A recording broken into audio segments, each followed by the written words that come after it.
اس کے بعد ایسا ہوا کہ داؤد کے بیٹے ابی سلوم کی ایک خوبصورت بہن تھی جس کا نام تمر تھا۔ اس پر داؤد کا بیٹا امنون عاشق ہو گیا، اور امنون ایسا کڑھنے لگا کہ وہ اپنی بہن تمر کے سبب سے بیمار پڑ گیا، کیونکہ وہ کنواری تھی۔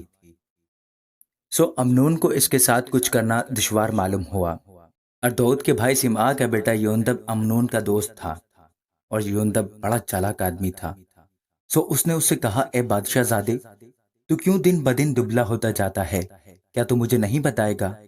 تب امنون نے اس سے کہا کہ میں اپنے بھائی ابی سلوم کی بہن تمر پر عاشق ہوں۔ یوندب نے اس سے کہا، تو اپنے بستر پر لیٹ جا اور بیماری کا بہانہ کر لے، اور جب تیرا باپ تجھے دیکھنے کو آئے تو اس سے کہنا، میری بہن تمر کو ذرا آنے دے کہ وہ مجھے کھانا دے اور میرے سامنے کھانا پکائے تاکہ میں دیکھوں اور اس کے ہاتھ سے کھاؤں۔ امنون پڑ گیا اور اس نے بیماری کا بہانہ کر لیا، اور جب بادشاہ اس کو دیکھنے آیا تو امنون نے بادشاہ سے کہا، میری بہن تمر کو ذرا آنے دے کہ وہ میرے سامنے 2 پوریاں بنائے تاکہ میں اس کے ہاتھ سے کھاؤں۔ داؤد نے تمر کے گھر کہلا بھیجا کہ تو ابھی اپنے بھائی امنون کے گھر جا اور اس کے لیے کھانا پکا۔ تمر اپنے بھائی امنون کے گھر گئی، اور وہ بستر پر پڑا ہوا تھا، اور اس نے آٹا لیا اور گوندھا اور اس کے سامنے پوریاں بنائی اور ان کو پکایا، اور توے کو لیا اور اس کے سامنے ان کو انڈیل دیا، پر اس نے کھانے سے انکار کیا۔ تب امنون نے کہا، سب آدمیوں کو میرے پاس سے باہر کر دو۔ ہر ایک آدمی اس کے پاس سے چلا گیا۔ تب امنون نے تمر سے کہا کہ کھانا کوٹری کے اندر لے آ تاکہ میں تیرے ہاتھ سے کھاؤں۔ تمر وہ پوریاں جو اس نے پکائی تھیں اٹھا کر ان کو کوٹری میں اپنے بھائی امنون کے پاس لائی، اور جب وہ ان کو اس کے نزدیک لے گئی کہ وہ کھائے تو اس نے پکڑ لیا اور اس سے کہا، اے میری بہن، مجھ سے وصل کر۔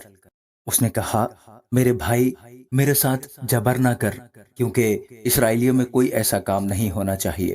تو ایسی حماقت نہ کر، اور بھلا میں اپنی رسوائی کہاں لیے پھروں گی؟ اور تو بھی اسرائیلیوں میں احمقوں میں سے ایک کی مانند ٹھہرے گا۔ تو بادشاہ سے عرض کر، کیونکہ وہ مجھ کو تجھ سے روک نہیں رکھے گا۔ لیکن اس نے اس کی بات نہ مانی، اور چونکہ وہ اس سے زوراور تھا اس لیے اس نے اس کے ساتھ جبر کیا اور اس سے صحبت کی۔ پھر امنون کو اس سے بڑی سخت نفرت ہو گئی، کیونکہ اس کی نفرت اس کے جذبہ عشق سے کہیں بڑھ کر تھی۔ امنون نے اس سے کہا، اٹھ، چلی جا۔ وہ کہنے لگی، ایسا نہ ہوگا، کیونکہ یہ ظلم کہ تو مجھے نکالتا ہے اس کام سے جو تو نے مجھ سے کیا بدتر ہے۔ پر اس نے اس کی ایک نہ سنی۔ تب اس نے اپنے ایک ملازم کو جو اس کی خدمت کرتا تھا بلا کر کہا، اس عورت کو میرے پاس سے باہر نکال دے اور پیچھے دروازہ کی چٹکنی لگا دے۔ اور وہ رنگ برنگ کا جوڑا پہنے ہوئے تھی، کیونکہ بادشاہوں کی کنواری بیٹیاں ایسی ہی پوشاک پہنتی تھیں۔ غرض اس کے خادم نے اس کو باہر کر دیا اور اس کے پیچھے چٹکنی لگا دی، اور تمر نے اپنے سر پر خاک ڈالی اور اپنے رنگ برنگ کے جوڑے کو جو پہنے ہوئے تھی چاک کیا، اور سر پر ہاتھ دھر کر روتی ہوئی چلی۔ اس کے بھائی ابی سلوم نے اس سے کہا، کیا تیرا بھائی امنون تیرے ساتھ رہا ہے؟ خیر، اے میری بہن، اب چپکی ہو رہے، کیونکہ وہ تیرا بھائی ہے، اور اس بات کا غم نہ کر۔ تمر اپنے بھائی ابی سلوم کے گھر میں بے کس پڑی رہی، اور جب داؤد بادشاہ نے یہ سب باتیں سنی تو نہایت غصہ ہوا، اور ابی سلوم نے اپنے بھائی امنون سے کچھ برا بھلا نہ کہا، کیونکہ ابی سلوم کو امنون سے نفرت تھی، اس لیے کہ اس نے اس کی بہن تمر کے ساتھ جبر کیا تھا۔ اور ایسا ہوا کہ پورے 2 سال کے بعد بھیڑوں کی بال کترنے والے ابی سلوم کے ہاں بال حصور میں تھے، جو افرائیم کے پاس ہے، اور ابی سلوم نے بادشاہ کے سب بیٹوں کو دعوت دی۔ ابی سلوم بادشاہ کے پاس آ کر کہنے لگا، تیرے خادم کے ہاں بھیڑوں کے بال کترنے آنے والے ہیں۔ میں منت کرتا ہوں کہ بادشاہ ماں اپنے ملازموں کے اپنے خادم کے ساتھ چلے۔ تب بادشاہ نے ابی سلوم سے کہا، نہیں میرے بیٹے، ہم سب کے سب نہ چلیں، تا نہ ہو کہ تجھ پر ہم بوجھ ہو جائیں۔ اور وہ اس سے باجد ہوا تو بھی وہ نہ گیا، پر اسے دعا دی۔ تب ابی سلوم نے کہا، اگر ایسا نہیں ہو سکتا تو میرے بھائی امنون کو تو ہمارے ساتھ جانے دے۔ بادشاہ نے اس سے کہا، وہ تیرے ساتھ کیوں جائے؟ لیکن ابی سلوم ایسا باجد ہوا کہ اس نے امنون اور سب بادشاہ زادوں کو اس کے ساتھ جانے دیا۔ اور ابی سلوم نے اپنے خادموں کو حکم دیا کہ دیکھو، جب امنون کا دل میں سے سرور میں ہو اور میں تم کو کہوں کہ امنون کو مارو تو تم اسے مار ڈالنا، خوف نہ کرنا۔ کیا میں نے تم کو حکم نہیں دیا؟ دلیر اور بہادر بنے رہو۔ چنانچہ ابی سلوم کے نوکروں نے امنون سے ویسا ہی کیا جیسا ابی سلوم نے حکم دیا تھا۔